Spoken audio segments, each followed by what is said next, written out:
grupo, porque é a primeira reunião do grupo também do semestre, né?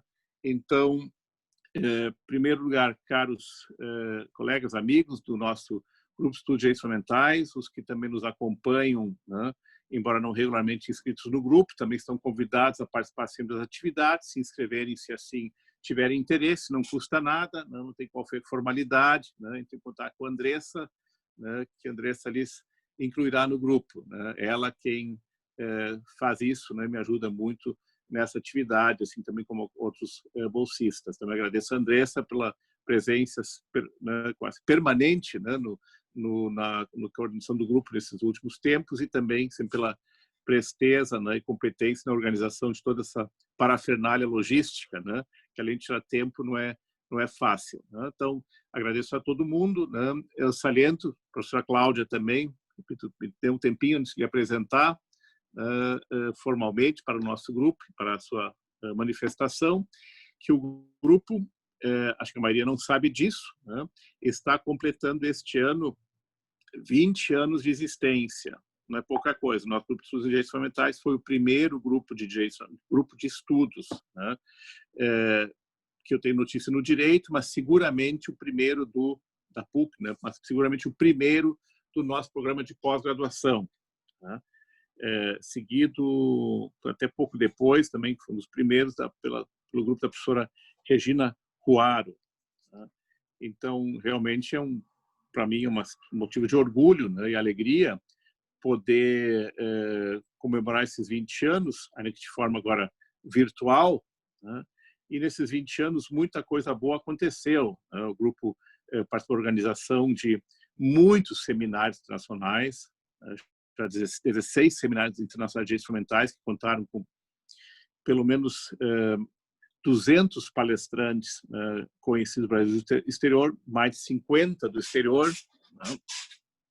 Temos também obras resultantes desse seminário, né? Seminário de Direito, Tecnologia e Inovação, foram 6, vamos para o 7º, e outras atividades, né?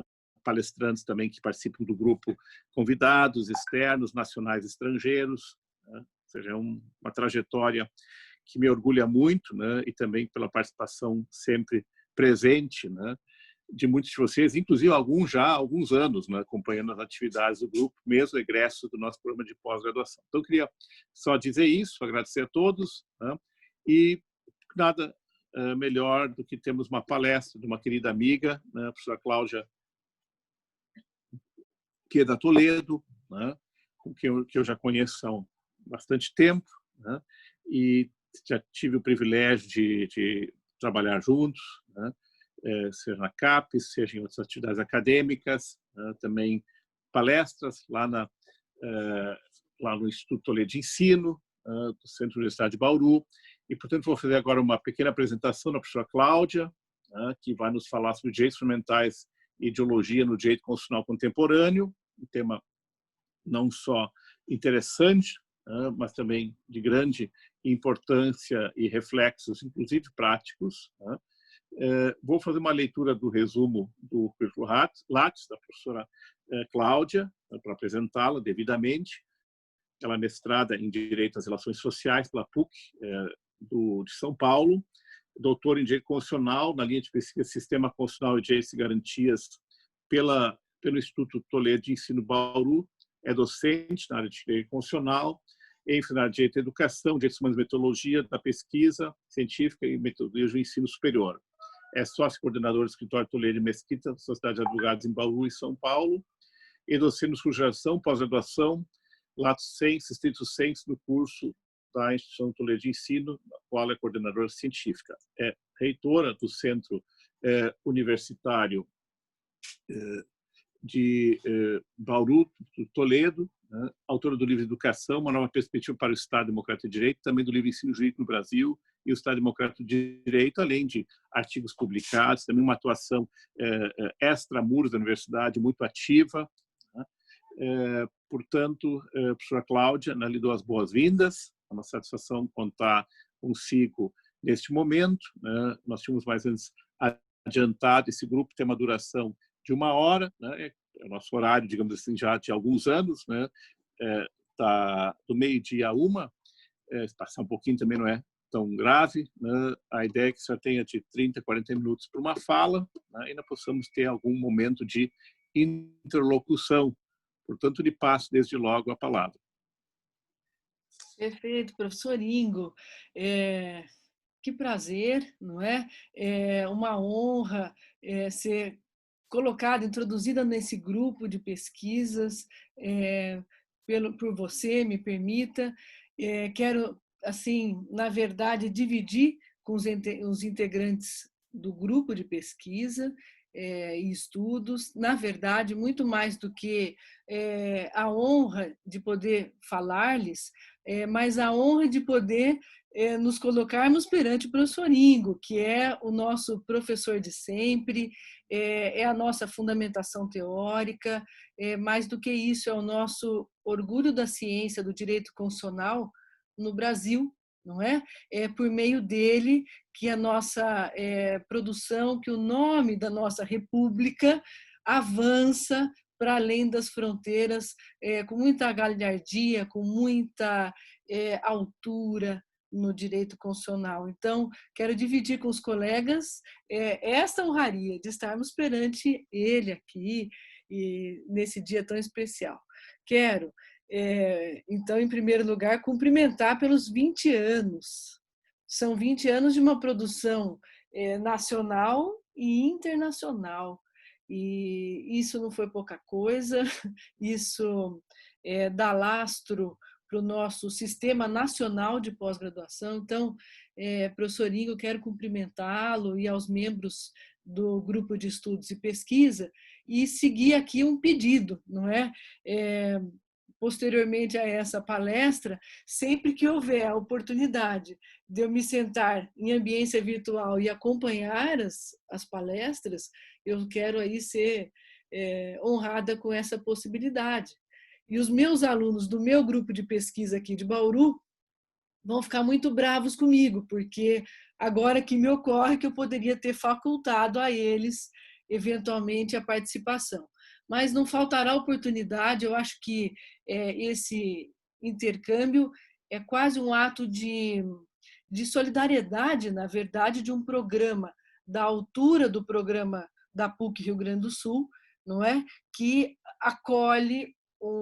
acolheria, então, em algumas das suas exposições, os nossos integrantes aqui de Bauru. Sim. Não é? E como... Professor Cláudio, se me permite até lhe interromper, a falta de Não, é decência no assim meu mesmo, nós protocolo, mas estamos nessa mas é tranquilidade. justamente para pegar a sua deixa, né? Me Uhum. parece que essa ideia, se há esse interesse de integrarmos em alguma medida os nossos grupos de pesquisa, estudos em direitos fundamentais, o seu também lida com essa matéria, né? Me parece uma proposta muito boa, né? Eu posso mandar a programação que nós já temos montada, a programação desse semestre, digamos assim, em termos de falas, apresentações, ela já está, acho que praticamente definida, né? No programa com antecedência, e dessa vez conseguimos montar quase toda a programação com antecedência, né? Mas isso, digamos assim, não prejudica, né? Pelo contrário, favorece num primeiro momento a participação realmente mais nesse sentido, assistindo às falas que tiverem interesse, né? Participando dos debates, né? E também podemos registrar essa parceria dos grupos nos nossos programas, né? Nos relatórios, enfim, acho que também isso é interessante. Né? Uhum. E nós temos também uma relação, aí eu até sou colida de um grupo sobre compliance, né? E proteção de dados, enfim, da Mackenzie, junto com o professor Giovanni Saavedra, que era professor nosso, aí o professor Siqueira, né? Uhum. Nós também estamos avançando ali, já fazendo uma coisa juntos. Então, se há esse interesse, depois a gente faz contato, eu lhe mando isso tudo, e aí podemos construir alguma coisa já avançando esse ano nessa forma um pouco mais simples, ainda um pouco mais unilateral, digamos assim, mas já com a participação. Excelente, E para o ano que excelente. vem, podemos até integrar a participação em alguns encontros de falas, né, de docentes que integram o grupo do IT, né, e também de alguns discentes nas nossas atividades. se há Será interesse. para nós uma grande oportunidade, e se tem a temática também de compliance, nós temos uma disciplina nova em andamento também no doutorado sobre esse tema. Enfim, vai ser muito importante para nós. Quero, de antemão, agradecer a mera oportunidade de participação. A integração ela é realmente muito boa. Quero agradecer. E aceito já está Aceito. tudo certo. Já, então está definido, né? Depois a gente Aceito. fala sobre isso. Presente Mas a gente agora, aceita, né, professorinho? Isso é um presente para nós. E, enfim, e assim, agora, já de antemão, não é, me justificar que a forma escolhida para esse diálogo, na verdade, é muito mais uma forma provocativa da gente pensar em reflexões futuras aí, conjuntas, do que propriamente uma fala conclusiva. Mas acho que com a ajuda aí dos colegas a gente vai, fala assim, caminhando, né, nessa trajetória de refletir um pouquinho aí sobre esse tema, não é, ideologia e direitos fundamentais. Mas eu tenho que cumprimentar o povo gaúcho, o professor Ingo. Eu tenho mãe sulista, não é? E ela brinca, ela fala assim, olha, a figura do laço do homem campeiro gaúcho, não é? É uma figura muito forte, que é o laço da amizade. Então, quero dizer aí a todos que é um povo solidário, é um povo que, assim, a gente acena para um pedido e prontamente a gente é acolhido, como eu fui agora, no laço aí do homem, né? Do laço gaúcho e que traz a solidariedade, a amizade e o acolhimento. Então, quero cumprimentá-los, dizer que daqui do interior do estado de São Paulo, falar a vocês é uma honra. Mas, enfim, vamos colocar aí algumas ideias iniciais para que a gente consiga, na verdade, refletir sobre algo que algumas expressões que vêm nos invadindo na rotina, não só do senso comum, mas também na nossa ambiência científica, na nossa ambiência de reflexões, não é? O tema, queridos amigos aí e professor Ingo, o tema ideologia, na verdade, e esta conexão com os direitos fundamentais, ele foi escolhido, talvez até tenha sido escolhido num dia em que eu ouvi a palavra ideologia umas 50 vezes, para desconsiderar a construção de conceitos. Não é? Isso realmente me chama muito a atenção. A utilização, não só no senso comum, mas também na ambiência científica, de utilizar a palavra ideologia como uma categoria de desconstrução de validade. É como se falar em ideologia fosse realizar uma contraposição a critérios científicos. Então, na verdade, eu fiz um roteiro, não é um roteiro científico, mas ajuda, se eu puder aqui. Eu acho que eu não posso fazer share, né? Share de um documento, professor Ingo? Posso? Se não puder, não tem problema. Deve conseguir fazer, é que eu não sei disso. Aí a Vanessa teria que dar a orientação. Me diz aqui que eu estou desabilitada para isso. Andressa, não tem problema. Se eu estiver desabilitada... Sim. Eu vou considerar a senhora como co-anfitriã para que tu possa fazer o compartilhamento de tela. Vamos seguir. Obrigada, Andressa. Não havia te cumprimentado aí. Foi tão atenciosa. Se isso não lhe causar problema, senão a gente vai dialogando dessa forma e é um mero roteiro, só para minha fala não ficar muito chata, viu, professorinho? Pronto. Não, a gente consegue aqui o compartilhamento. Pelo botão verde do meio, veja se já consegue. Já está aqui, já está aqui. Então, só para a gente não se perder aí nessa fala que às vezes é um pouquinho mais abstrata, né, do que deveria ser. Então, a partir desse título, não é? As duas ideias trazidas como objetivo, uma delas, então, é a observância da subjacência na formação dos conceitos e o desafio de se falar em neutralidade no que diz respeito a direitos fundamentais, não é?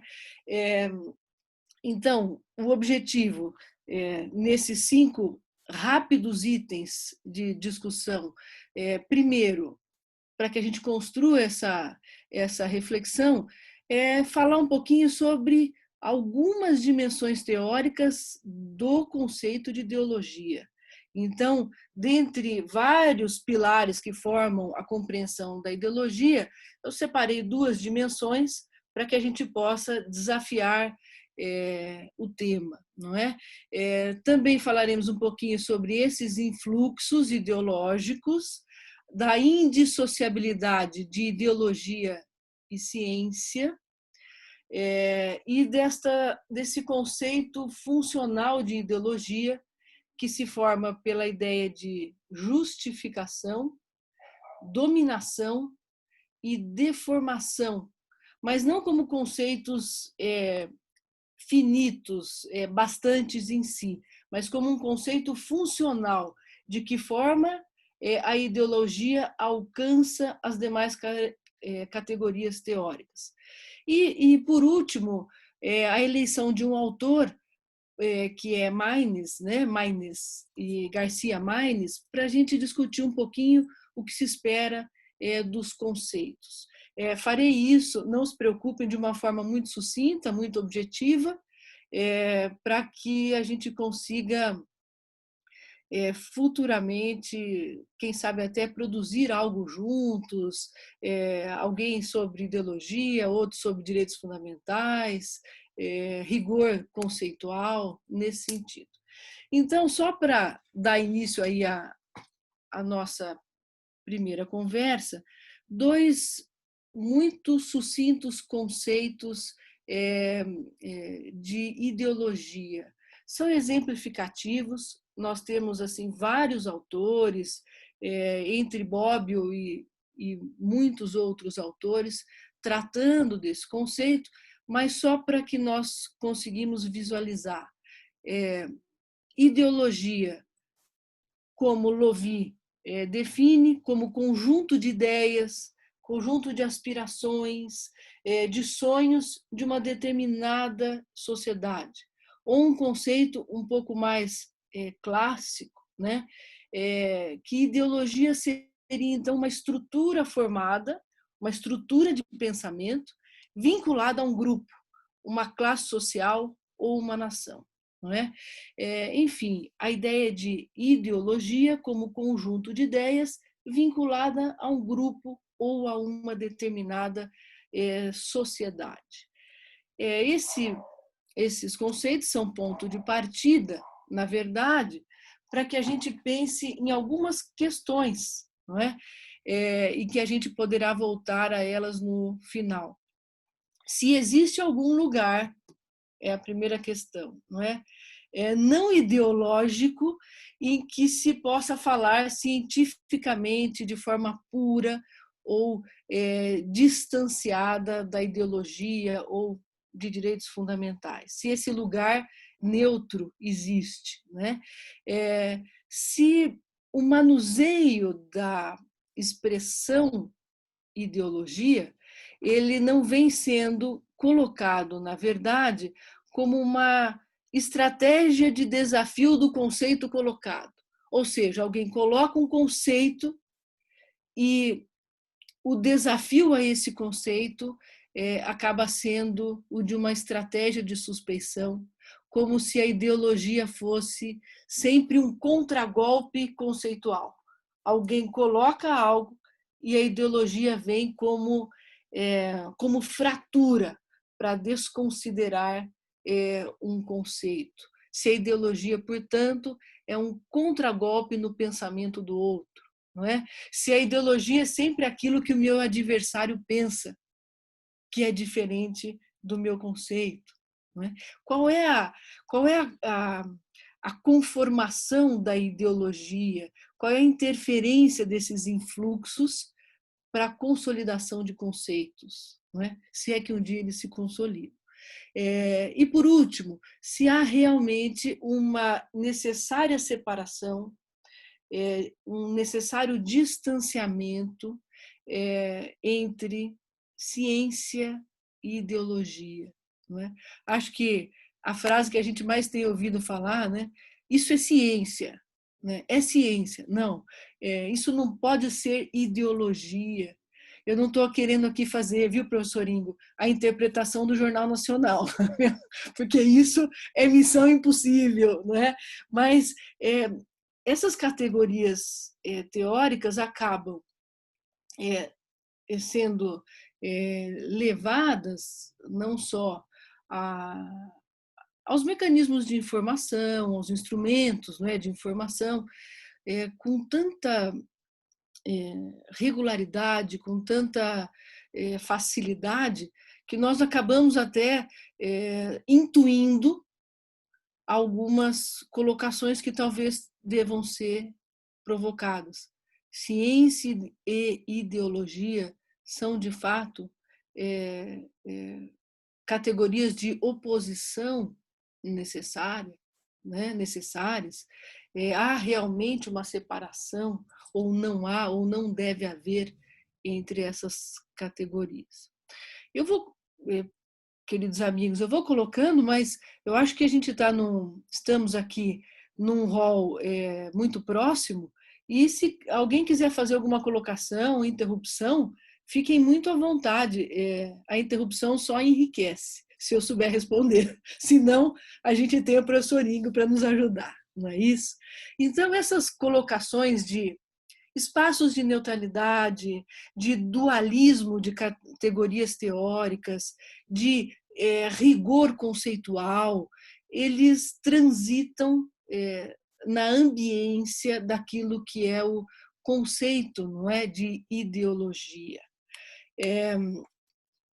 E começando desta última pergunta, não é, esta indissociabilidade ou dissociabilidade necessária entre ideologia e ciência, ela é respondida, me permitam colocar a fonte, não é, por uma obra de bastante apoio, que é Interpretação e Ideologias, de Paul Ricoeur. É uma obra de sustento, eu coloquei ao final aqui nas referências, porque ela, mais do que trazer os conceitos, ela traz os conceitos funcionais, ou seja, para que serve a ideologia, não é? Para que nós estamos aproximando ideologia de direitos fundamentais, não é? E ele faz uma colocação da qual eu me filio e gosto muito. Ele afirma a indissociabilidade entre ideologia e ciência. E ele fundamenta da seguinte forma, de maneira muito pontual aqui, me permitam isso. Sem ideologia, diz o autor, não é? Não há como se fazer pressuposições. Eu não pressuponho se eu não faço parte de um grupo ou de um pensamento. E se eu não tenho pressuposições, eu não tenho questões. Eu não tenho questionamentos. E se eu não tenho questionamentos, se eu não provoco questionamentos, eu não produzo hipóteses. E se eu não produzo hipóteses, eu não tenho ciência. E eu não tenho ciência com validade. Não é? Eu não tenho produção de novos conceitos, de conteúdos e definições. Então, é claro que subcensura aí, ou me submetendo às colocações do grupo, essa primeira pergunta eu ouso responder apoiada em Paul Ricoeur. São indissociáveis ideologia e ciência, não é? E depois a gente pode até pensar, eu fazendo a releitura aqui me permita um parênteses, a releitura do direitos fundamentais, não é? Efetividade do professor Ingo. O professor Ingo faz uma colocação assim muito firme, não é, sobre alguns elementos formadores da Constituição Federal de 88, como pluralidade, dirigismo, E eu fui relembrando, aliás, que leitura sempre prazerosa, não é? E fiquei começando a enxergar a ideologia, de fato, em todos esses elementos. Não há que se dizer, não é possível afirmar que pluralismo não é ideológico, que dirigismo não é ideológico, não é? Isso tudo para desmistificar a ideia de que, se estivermos falando em ideologia, estamos desconstruindo algo. Muito pelo contrário, estamos levando pressuposições, questões, hipóteses para reflexão na ambiência da ciência. Então, para nos apoiarmos ainda no mesmo autor, esses elementos, não os elementos estruturantes da ideologia, mas eu selecionei os elementos funcionais da ideologia para que a gente possa pensar se de fato essa assertiva de que ela é positiva para a ciência, não é? De fato ela subsiste. Então, os elementos funcionais da ideologia são, primeiro, função de justificação, não é?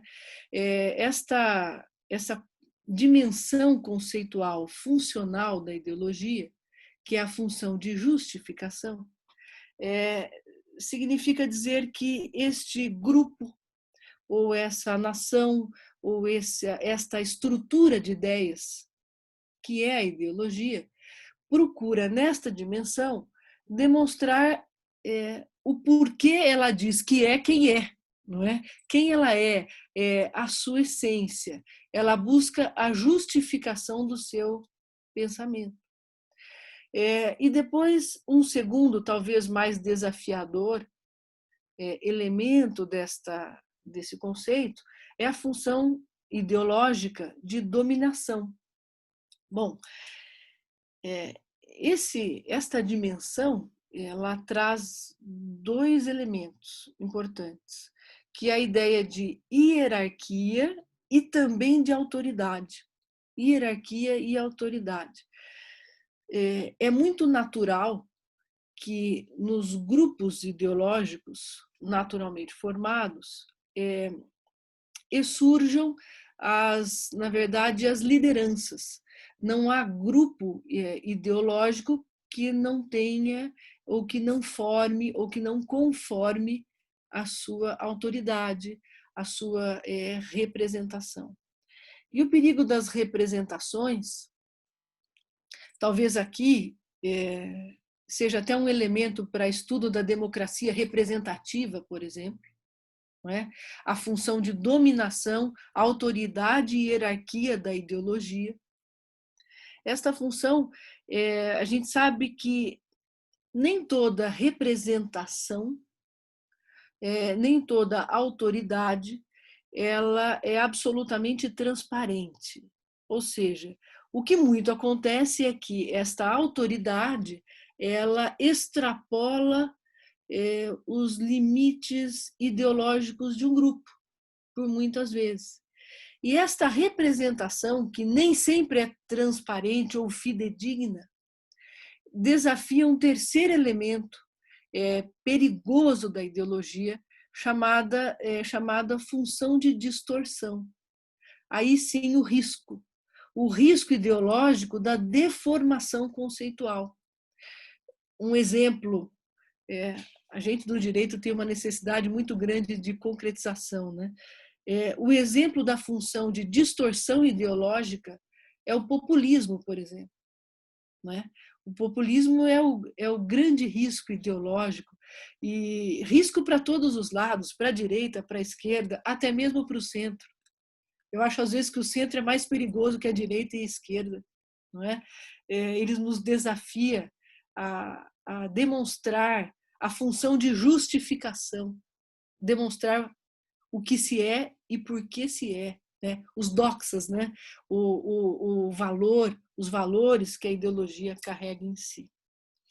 Mas, para nos concentrarmos nestas três dimensões, sem que o assunto fique assim, por demais aberto, não é? A ideia de discutir direitos fundamentais a partir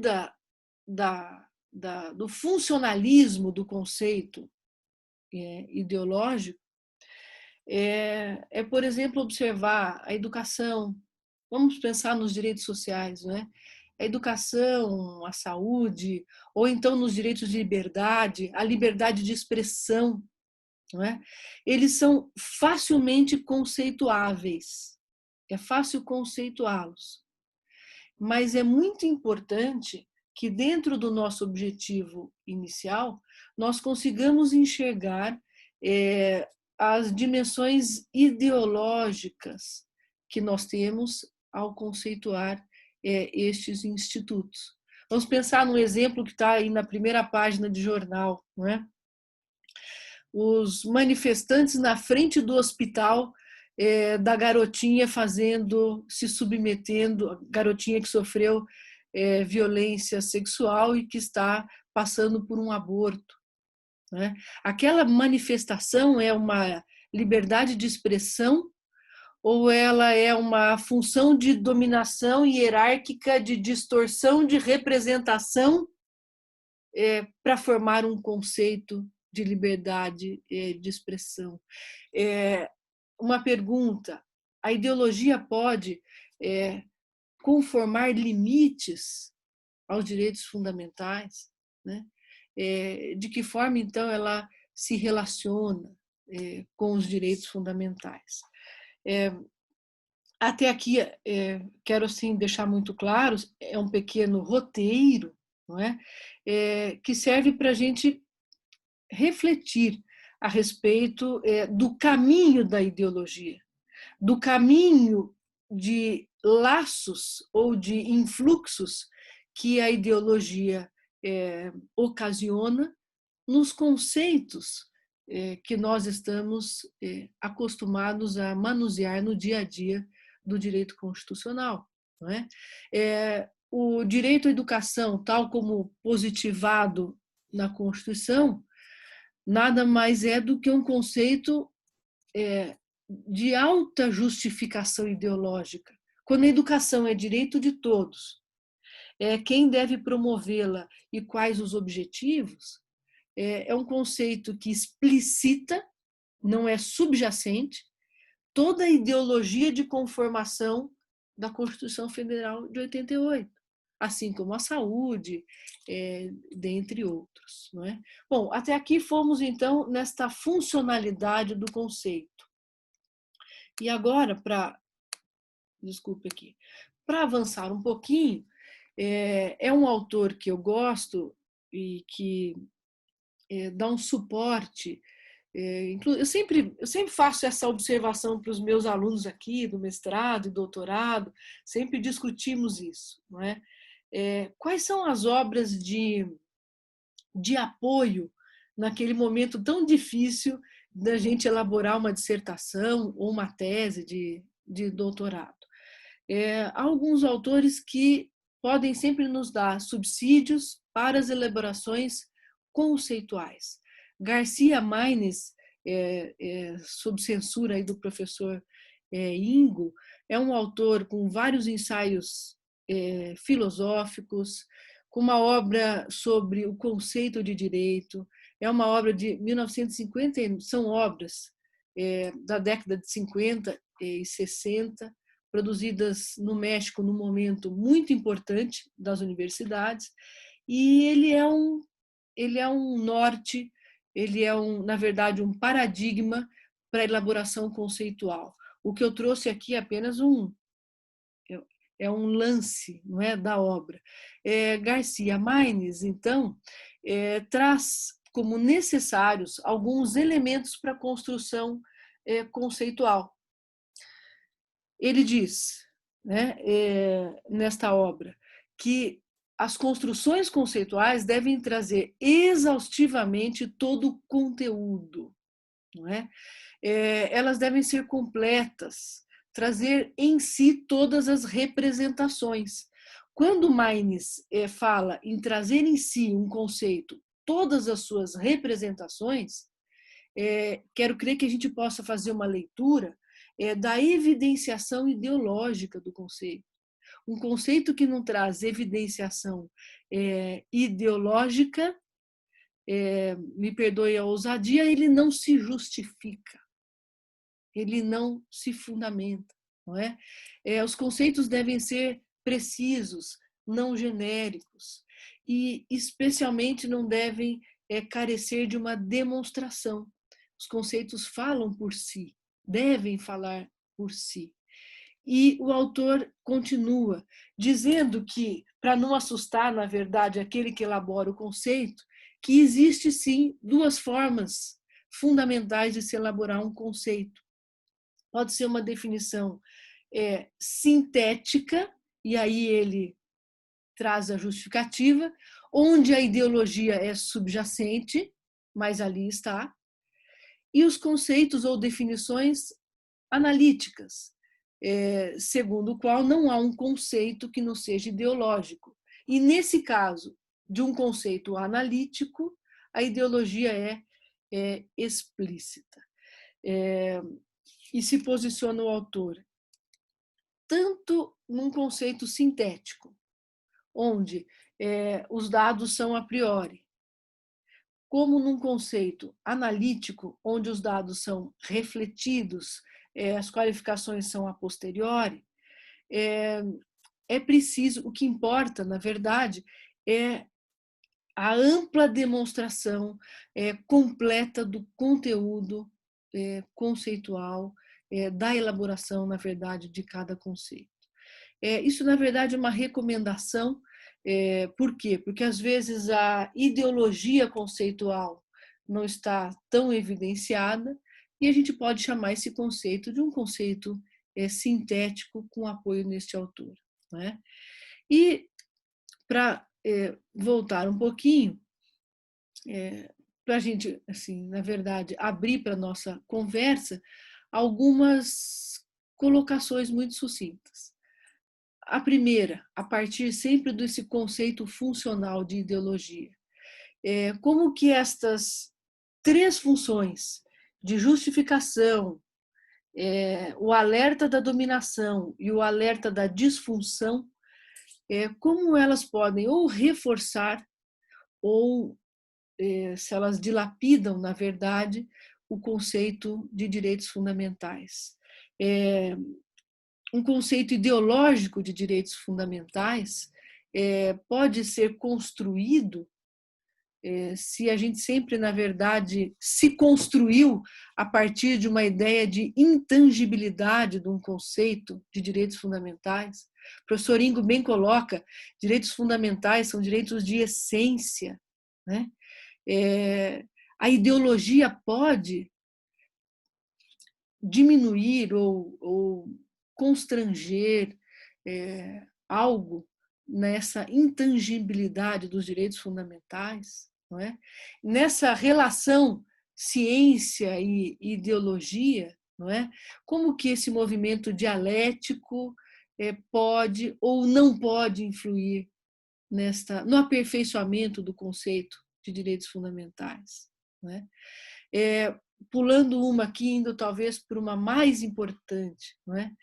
A ideologia pode servir, corremos o risco de que a ideologia sirva, na verdade, como um anteparo de ocultação da realidade. Para isso, nós podemos lançar mão, por exemplo, do direito à saúde, não é? E todas as demandas pulando aí, ululando no Supremo Tribunal Federal no que diz respeito ao tema. Se nós nos deslocarmos para a educação, por exemplo, a discussão da ideologia de gênero nas escolas, Supremo Tribunal Federal tendo que se manifestar a respeito das proibições colocadas pelas prefeituras municipais no ensino infantil para que se impeça a discussão da educação ou da ideologia de gênero, a inclusão da discussão sobre a diversidade na escola pública municipal, no ensino fundamental. Enfim, são colocações que eu trago aí aos senhores e e para nossa reflexão. Eu não tenho as respostas, mas eu tenho as perguntas, viu, professor Ingo? Se, de fato, neste conceito de funcionalidade da ideologia, nós podemos, devemos ou conseguimos interagir para uma lapidação do conceito de direitos fundamentais. Os direitos fundamentais com os quais nós dialogamos perpassaram uma trajetória histórica ideológica de mais de 30 anos para assim serem positivados na Constituição, não é? Qual é o papel, na verdade, da ideologia na verdade, no blindar desses conceitos? A ideologia, no sentido de estrutura do pensamento, ela tem um compromisso, não é? Qual foi o objetivo da nossa Constituição Federal, dirigente, como categórico indiscutível, até colocado aí nas obras do professor Ingo? Qual é o compromisso da ideologia com esses categóricos plurais, com os categóricos de dirigismo da Constituição Federal de 88, né? E para antes da gente bater um papo aí, apenas só coloquei as duas obras. Quero me desculpar, eu acho que esta fala requer um rol de referências um pouquinho mais amplo, mas discutir a partir de marcos teóricos específicos às vezes pode nos ajudar a uma produção ou de contragolpe, não é? Ou de reafirmação da proposta dos autores. Então, como uma exposição mais sucinta, já nos aproximamos aí de 10 para 1, eu acho que vai ficar mais agradável se a gente abrir para uma ideia ou da direito à saúde, ou direito à educação, ou se as funções da ideologia lhes agradam ou se lhes desconfortam. Enfim, estamos aqui para o nosso diálogo, professor Ingo, o senhor que manda. Muito bem, eu não mando nada, né? Só agradeço. Professora Cláudia, amiga Cláudia, em primeiro lugar, agradeço pela exposição, porque isso traz realmente um viés, em primeiro lugar, bastante diferenciado, né, ao que nós costumeiramente trabalhamos no grupo, embora as questões sempre tenham relação, evidente, com a dimensão da ideologia, mas não é esse o foco, né, da nossa atividade no grupo, né, em geral. Claro que todo mundo tem seus focos e isso faz parte, né, do mesmo sistema de pós-graduação e ciência, nem todo mundo pesquisa tudo, né? Mas é evidente que a tua palestra, a tua fala, né, nos traz realmente uma dimensão que está realmente ela ilumina, né, ou mesmo obscurece, né, porque essas duas relações colocaste, né, ela pode iluminar, pode dar suporte, pode incluir, servir para, digamos assim, até mesmo desmoronar um sistema de direitos fundamentais ou reformatá-lo, né, seja pelo próprio legislativo, seja pela pressão social, seja pelo próprio judiciário nas suas decisões. Então é claro que essa nuvem, né, esse véu da não ignorância, né, esse véu da não ignorância, né, que é na verdade um véu ideologicamente assim permeado, né, ele realmente se faz presente em todos os momentos, né, da vida, mas também da social, mas também evidentemente da produção e aplicação do direito, né, e da própria conformação dos direitos fundamentais, com certeza, né, porque os direitos fundamentais, enquanto conquistas, enquanto na verdade conquistas que foram sendo consolidadas e recepcionadas e passaram a ser mais ou menos, né, protegidos pela ordem jurídica, e também com matiz muito específicos, outros não foram reconhecidos em algumas ordens jurídicas, né? Isso evidentemente está atrelado realmente a ideologias, a concepções, digamos assim, né, políticas, que também são concepções ideológicas, concepções religiosas, né, concepções de, obviamente, em várias dimensões econômicas, né, que se fazem, ou que essas, inclusive, se entrelaçam, que obviamente balizam isso, né, e levam muito. Até mesmo levam, muitas vezes, ao reconhecimento de direitos fundamentais, mas que acabam sendo reconhecidos mais do ponto de vista formal, né, do que a aplicação concreta, porque há resistências também que têm fundo ideológico em relação ao não cumprimento, a não aceitação, na verdade, pelo corpo social de algumas normas, não só direitos fundamentais, né? Então, claro que é uma dimensão importantíssima, né? Que trabalha e que nos traz aqui. Então, você apenas de parabenizar. E também com isso temos um início diferente, né? Temos um início diferente das nossas atividades. Também lembraste muito bem Garcia Marques e também o Ricoeur. Né? Tem alguma coisa da Garcia Marques, mas esse eu lia mais quando dava teoria de Estado e no início teoria da Constituição. Né? Agora não tem mais trabalhado. Revisitei e como a gente historicamente muda, espero que para melhor, né?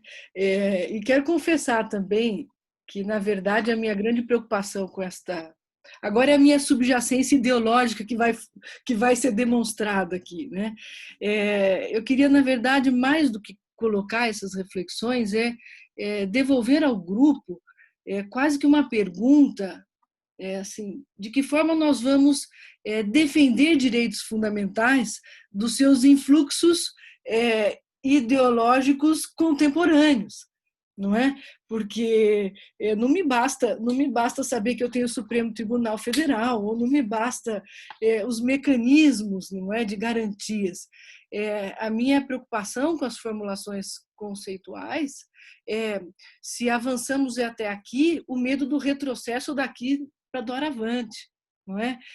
Se eu admito que a ideologia para esta conformação conceitual de direitos fundamentais, ela foi altamente positiva para aquilo que nós alcançamos até o momento, a minha preocupação é qual é o perfil de defesa por meio desse intrincamento, né, de ciência e ideologia que nós temos que promover por meio da ciência, doravante, para, de fato, talvez defender, né, direitos fundamentais das próprias formações ideológicas diversas com as quais nós temos convivido de uma maneira muito invasiva no nosso dia a dia de cidadania, não é?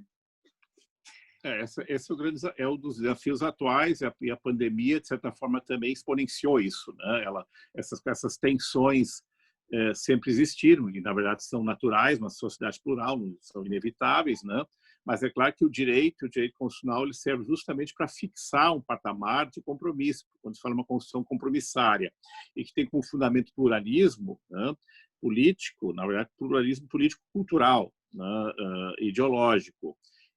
Então, é claro que a Constituição, ela, justamente como fórmula de compromisso, né, de expressão jurídico-política de um contrato social, né, se assim quisermos entender, né, quando ela propõe, adota uma forma de governo, adota um regime político, adota um conjunto de princípios estruturantes, né, digamos, formaliza no texto constitucional um conjunto de garantias e direitos fundamentais.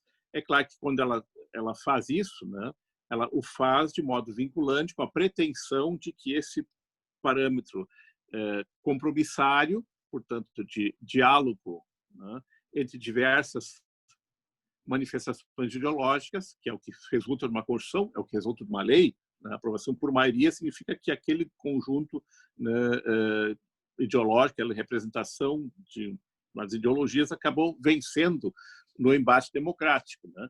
E é claro que a Constituição e os direitos fundamentais devem ser também, portanto, né, consolidações, cristalizações disso, né? E especialmente quando se trata da defesa do núcleo essencial do direito fundamental, está se dizendo que esse compromisso, né, nesse sentido, né, essa parte desse compromisso é identitária tanto para a existência desse direito fundamental e sua fruição, né, nesses patamares mínimos, e esse não pode ser invadido, né, nem por uma lei nova que represente um novo compromisso, né, portanto, mas um compromisso majoritário contrário à soberania constitucional, né, e é claro, portanto, quem pretende inserir um patrulhamento, seja de que lado for, nós já tivemos tentativa de patrulhamento do que lado, né, da liberdade acadêmica, né, por exemplo, a liberdade de ensino e pesquisa, né? Evidentemente, a gente vai ter que se ver se esse meio, digamos assim, vamos colocar aqui o caso específico, muito polêmico, né? Da discussão sobre ideologia de gênero, né? E diversidade no ensino fundamental, ou mesmo secundário, se isso realmente, essa invasão realmente fortemente ideologizada, né, pode ou não pode ser tolerada pelo direito, né, ou tem que ser em função da garantia constitucional de um acesso ao ensino público também plural, né, também ecumênico, né, não temos até ensino religioso, que o Supremo disse que poderia ser até em parte confessional, né, mas eu diria que deveria ser ecumênico, já seria refratário a ele poder ser confessional, acho que deveria ser ecumênico, mas de qualquer sorte também são manifestações similares, né? Então, de que os direitos fundamentais operam como garantias institucionais, né? A função deles também como garantia institucional, né? Porque as garantias institucionais da teoria de Carl Schmitt, né, que ele legou essa teoria, digamos, das garantias institucionais, numa época em que a vinculação da Constituição não era algo presente, que a Constituição, especialmente, não estava sujeita a um controle regular de constitucionalidade, né? Ele criou a figura das garantias institucionais, embora também ideologicamente fundada, né? TFP, né? Garantias institucionais dele eram basicamente religião, família, propriedade, né? Essas eram as garantias institucionais dele, né? Uma visão absolutamente liberal, né? Mas, de qualquer sorte, a figura das garantias institucionais, descolada daquela, digamos assim, visão ideológica, né, e trasladada, portanto, para direitos fundamentais num conjunto realmente que resulta de uma recepção na nossa Constituição de um pluralismo, até mesmo ideológico, por isso nós temos direitos sociais, temos direitos trabalhadores, temos direitos políticos, temos a proteção dos filhos, a proteção da família, da cultura, né? Tudo isso, evidentemente, mostra esse compromisso. Se fôssemos ceder apenas a uma orientação ideológica, né, não teríamos vários desses direitos reconhecidos, né? Seja qual for a ideologia, sempre alguns não seriam reconhecidos, ou se fossem reconhecidos de modo diferente, né? Então, a função de direitos fundamentais no sistema, né, acaba também sendo essa função, digamos assim, lumaniana, né? Tem um livro excelente do Luhmann, que agora tem uma versão em espanhol, não tinha só em italiano, que eu posso passar o PDF, né? Que o professor Germano Schwartz também já tinha apresentado para nós, né? Um diálogo conosco, né? sobre direitos fundamentais como instituição, né? Lá, Luhmann, no final dos anos 60, um belo livro dele, né? Mostra, na verdade, do ponto de vista sociológico, sistêmico, que os direitos fundamentais são instituições sociais, né? Depois cristalizados, evidentemente, do ponto de vista jurídico, né? Quando positivados, quando sua produção de seu reconhecimento e proteção são positivadas, né? E, portanto, isso é uma expressão de ideologia, né? Enquanto ela representa um pluralismo constitucional, isso é ok, e não é uma ideologia que depois, na harmonização, é a ponderação, né? A ponderação é isso, né? A ponderação prévia do Constituinte já está em acolher tudo isso na Constituição, né? E depois as acomodações vão ser feitas pela legislação ordinária e pelo controle judicial, né? Para que uma não realmente prevaleça a ponto de matar a outra, né? Por isso a necessidade da concordância prática, como dizia Hesse, né? Então, é claro que a vontade da Constituição, né, no caso brasileiro, a vontade, o patriotismo constitucional, no caso brasileiro, é um patriotismo pluralista, né? E, portanto, os direitos fundamentais também têm que cumprir essa função, né, de expressão, como bem disseste, de ideologias, mas num contexto plural e compromissário, mas também de guarda de flanco, né, de institutos, né, instituições de proteção também dessas manifestações plurais contra realmente ideologias que buscam realmente dominar de modo, né, totalizante e excludente, né? Ideologias realmente não conseguem conviver com o compromisso pluralista de uma Constituição democrática, sejam quais forem, entrando na cor, seja religião, seja política, seja econômica, né? A, B, C ou D, né? Isso é irrelevante, porque todas elas, né, quando têm a pretensão totalitária e excludente, não são constitucionalmente adequadas, né? Não são conforme a nossa Constituição, né? Que, como bem disseste, né, tem essa moldura, né? E essa moldura tem que ser respeitada. Então, assim, seria rápida, né, manifestação sobre tua provocação, não sei se ela faz sentido, né? E de todo modo fico feliz, né, que tenhas colocado esse tema. Eu vou, Cláudia, se me permitires, verificar se algum dos colegas, nossos participantes do grupo, tem alguma coisa que ele queira dizer, né? Até porque é um tema que entre nós agora é novo para ser debatido dessa forma, né? Então talvez a timidez possa previsar, mas eu desafio alguém aí a colocar alguma questão, né, para honrar o grupo. Professora Cláudia, professor Ingo, poderia fazer Sim, um questionamento? claro. Na verdade, nem um questionamento, mas escutar o que a professora Cláudia tem a dizer da relação entre ideologia e o discurso de ódio. Na verdade, o próprio conceito de discurso de ódio, que ele é tão debatido e é tão volátil entre os autores. Muitos classificam o discurso de ódio de uma forma tal, outros de uma forma completamente diferente. Como a senhora vê essa relação? Oi, Andressa, que bom. E olha, obrigada, viu, pela estrutura e pelas comunicações anteriores. Eu quero dizer, Andressa, que eu também falhei. Eu passei, agora vou confessar que eu passei por uma cirurgia de apendicite e aí me perdi na última semana aqui e eu queria mandar um material mais completo para os membros do grupo para que a gente pudesse fazer uma leitura anterior e tudo. Me comprometo a momentos futuros aí passar para vocês. Tá bem. Mas discurso de ódio, não é? Discurso de ódio e ideologia. Quer me parecer, Andressa, que na esteira do que o professor Ingo colocou, o compromisso da Constituição, ele é numa rota de preservação e evolução de direitos fundamentais, mas ele também é um compromisso ao reforço positivo ideológico. É ideológico termos um compromisso com a pluralidade, é ideológico termos um compromisso com a liberdade de expressão. O que é preciso, até acho que se encaixa naquela ideia de autoridade e dominação, é preciso apenas que a gente consiga compatibilizar, não é? Ideologia e preservação das instituições. Eu acho que o discurso de ódio ele não tem compromisso ideológico, ele tem compromisso com desconstrução.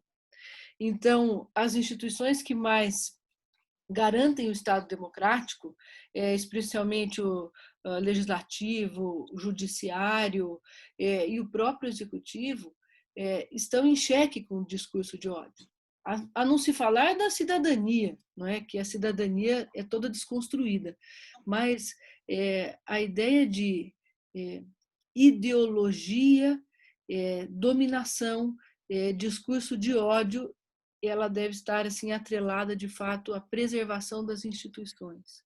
Eu acho que o Brasil tem uma marcha involutiva nesse sentido, muito involutiva, e quando se vai aprimorar, talvez nós não estejamos, as próprias instituições não estejam preparadas para isso, quando a gente vai aprimorar a defesa da instituição, nós passamos do ponto e cerceamos liberdade.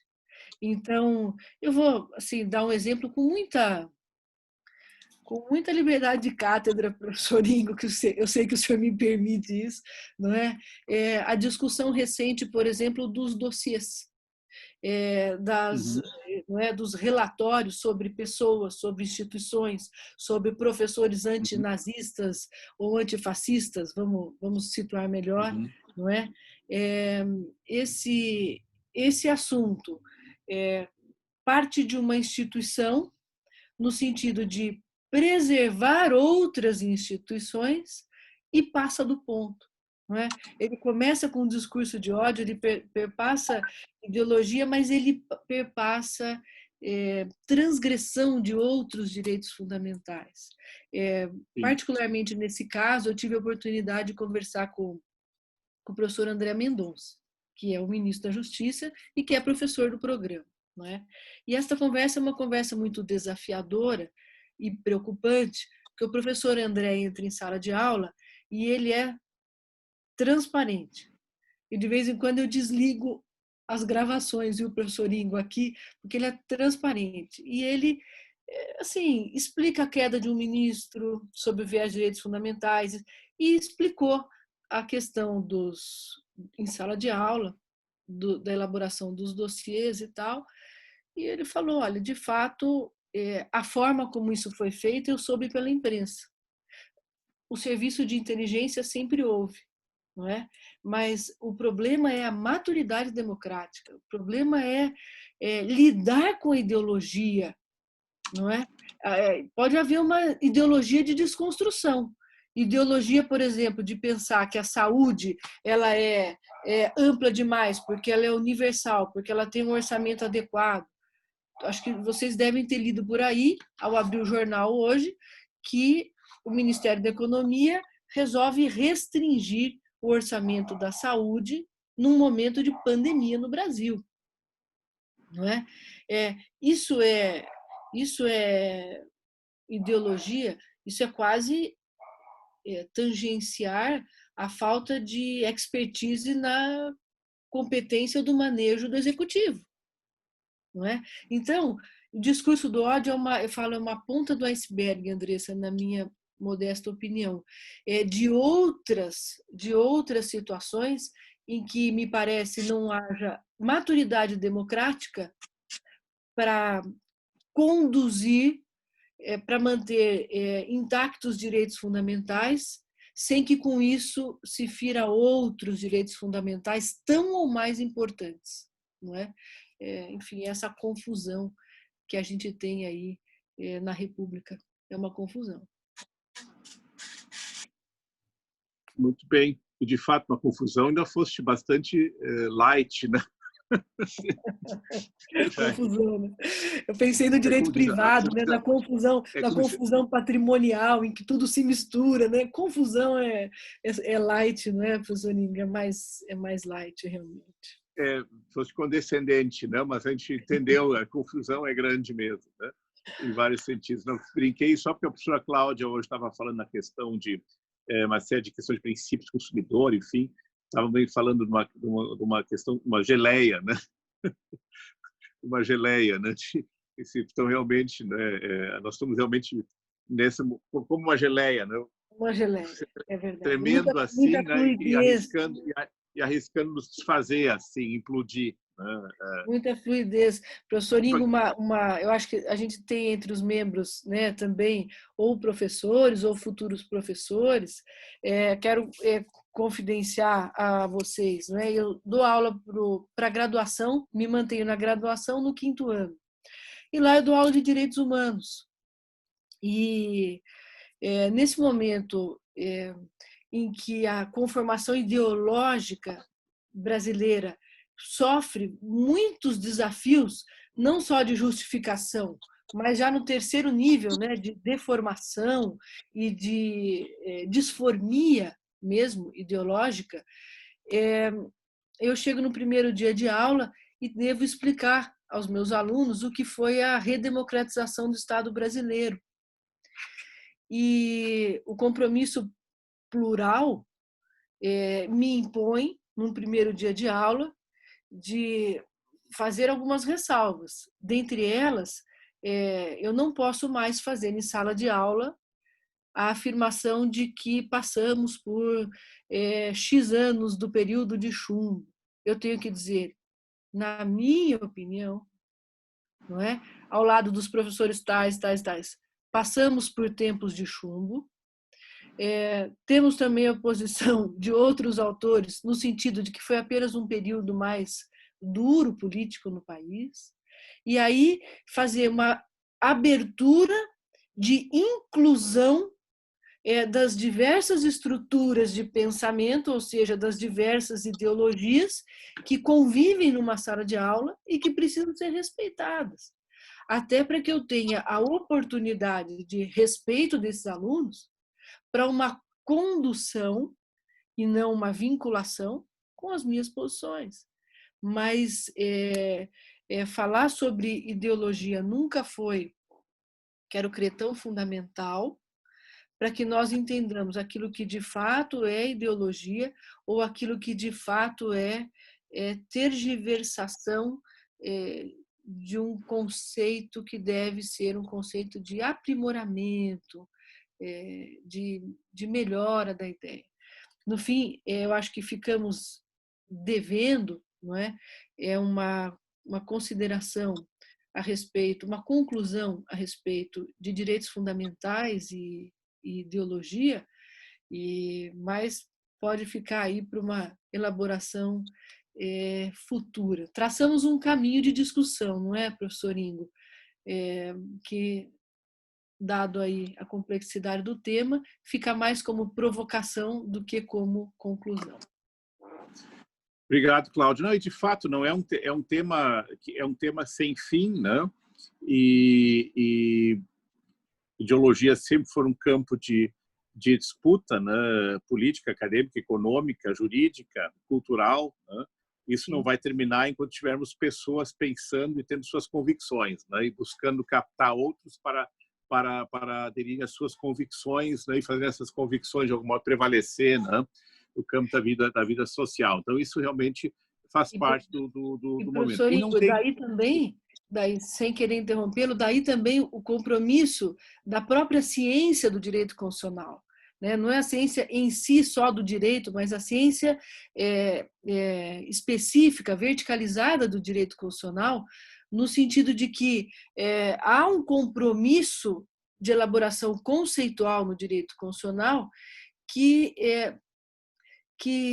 não permita uma involução por uma influência ideológica. A gente, quando fala de forma simplista, nas vedações de retrocesso, nas conquistas de direitos fundamentais, a gente, em tese, trata a ciência do direito constitucional como algo estanque, bastante em si mesmo. Mas eu acho que esse compromisso do direito constitucional, ele se espraia para a filosofia do direito, para a teoria geral, para as noções gerais conceituais do direito, no sentido de brecar mesmo, de limitar a qualquer ideia, qualquer influxo que possa macular o compromisso constitucional com a pluralidade, não é? Que é uma conquista de todos nós. Eu acho que, na verdade, essa fala da professora Cláudia também foi uma fala que eu poderia considerar como fala de encerramento, é 1h15, né? Então, sim, realmente, nós temos que encerrar, porque só também retoma as atividades, nós também, ao horário das 12 a 1, 10, 1h15, normalmente pode passar até esse horário, sempre tem pessoal que fica, alguns até ficariam mais, né?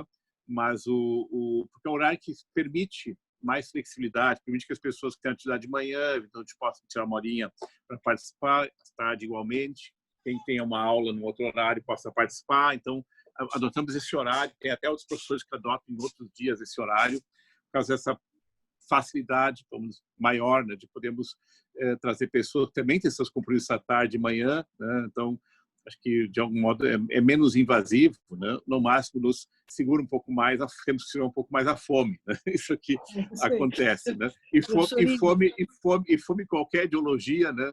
E qualquer pessoa que professa o eu tem fome, né? Então isso é talvez o que une todo mundo, né?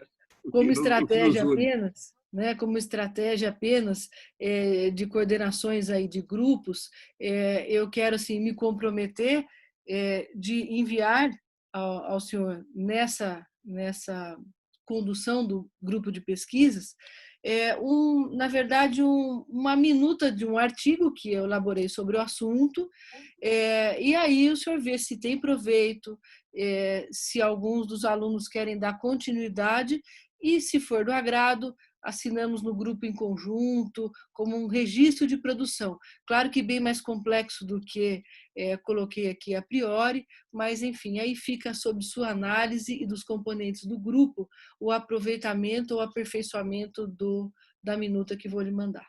Tá certo? Quero agradecer, professor Ingo. Olha, bom seria abraçar a todos. O grupo daqui de Bauru também, então, fica à disposição. Se a Andressa puder socializar o meu e-mail ou um telefone, a gente trabalha bem com isso e acaba produzindo melhor.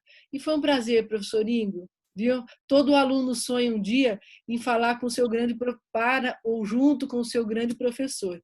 Eu me sinto muito honrada de participar hoje a seu convite desse encontro tão agradável. Muito obrigada, viu, professor Ingo? Cumprimento a todos aí. Grande abraço. Professora Cláudia, eu que agradeço. Ficamos comprometidos a seguir um pouco as nossas atividades. Para mim, isso é uma grande satisfação pessoal e também intelectual, porque também são temas que acabam sendo muito próximos, né? Que é bom que a gente oxigene, né? E comece também a dialogar com outras pesquisas, né? Digamos assim, outros insights, né? Até para as nossas pesquisas, né? E ao fim e ao cabo, tratar com direitos ambientais é tratar com esse tema sempre também, né? Então, professora Cláudia, obrigado, né? Começamos magnificamente esse semestre. Saúdo também os nossos colegas do grupo, né? E, gente, bom almoço, né? Boa tarde. Tá 20 anos, um parabéns, professor. Um abraço a todos. Tchau. Um abraço. Tchau, tchau.